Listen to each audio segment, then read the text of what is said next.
Bismillah, alhamdulillah, wassalatu wassalamu ala rasulillah, wala hawla wala quwwata illa billah, ma ba'du. Saudara muslimin rahimani wa rahimakumullah ajma'in. Salah satu metode pengajaran yang diajarkan oleh Rasulullah sallallahu alaihi wasallam adalah metode memberikan penjelasan sebab. Mengapa demikian?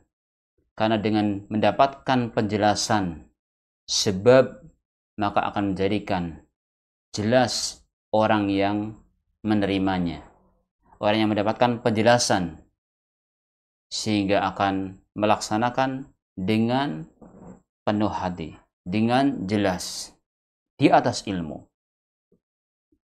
Di antara contoh metode yang diajarkan oleh Nabi Muhammad SAW menjelaskan sebab, sebagaimana Nabi SAW pernah memerintahkan ada seseorang yang dia pegang air minum.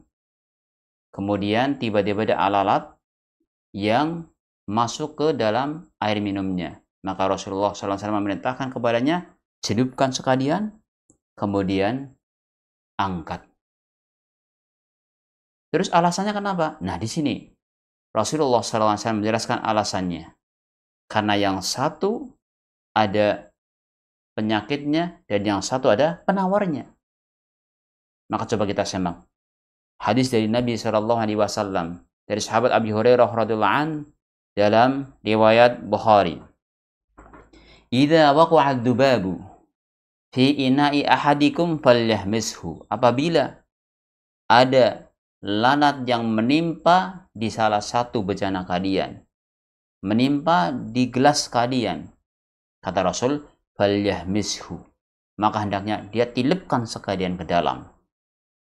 Summal yatrahu, kemudian dia buang, dia ambil, celupkan kemudian dibuang.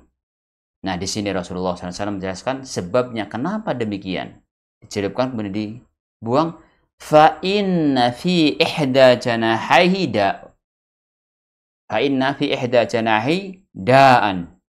Karena di salah satu sayapnya terdapat penyakit. Wa fil akhari syifaan. Dan sayap yang satunya terdapat penawarnya, terdapat obatnya. Maka di sini Rasulullah SAW menjelaskan sebab kenapa dicelupkan. Kemudian sahabat itu merasa legowo. Oh, ternyata seperti itu. Dan itu adalah sunnah Nabi SAW yang hendaknya seorang muslim menerimanya. Meskipun terkadang kurang masuk di akal, atau mungkin ada yang tidak menerima pemahaman ini, tapi hakikatnya adalah Nabi SAW menjelaskan itu di atas wahyu Allah Subhanahu wa taala. Maka kita sami'na wa ta'na wa ma yantiqu anil hawa in huwa illa wahyu yuha. Kemudian yang kedua, contoh yang kedua, di mana Nabi SAW menjelaskan sebab kenapa tidak boleh melakukan sesuatu. Di dalam hadis yang dari Sabit bin Ad-Dhahhak, dia berkata, seorang laki-laki bernadar di zaman Rasulullah SAW untuk menyembelih seekor unta di Buwana. Maka Nabi SAW bertanya, hal kana fiha wathanun min awthanil jahiliyah yu'bad? Apakah di Buwana itu, di tempat itu terdapat wathan, sesembahan selain Allah, semacam patung, min awthanil jahiliyah, dari sembahan-sembahan orang jahiliyah di tempat itu? Qalu, mereka mengatakan, la, tidak wahai Rasulullah.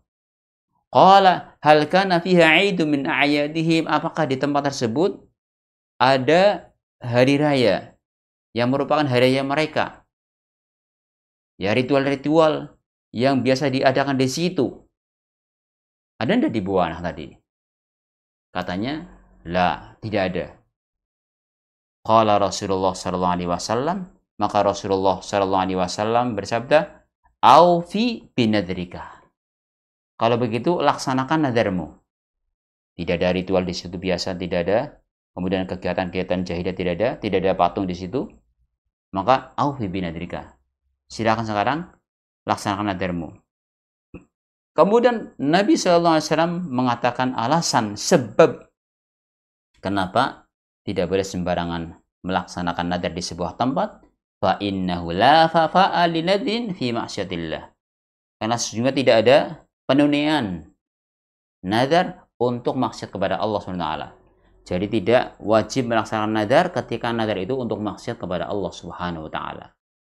Seperti untuk menyembelih kepada selain Allah Subhanahu wa taala, untuk bermaksiat ketika punya nadar, ya, maka tidak wajib melaksanakannya. Wala fi ma la yamliku ibnu Adam, dan juga tidak wajib menunaikan nadar pada sesuatu yang tidak mungkin bisa mengangkatnya. Misal ada yang nadar, nanti kalau saya lulus saya akan bawa motor dari Kebumen ke Puring.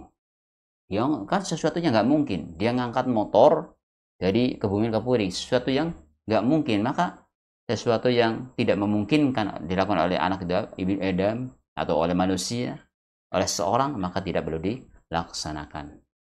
Jadi kesimpulannya di sini, salah satu metode pengajaran Nabi Muhammad SAW adalah menjelaskan sebab.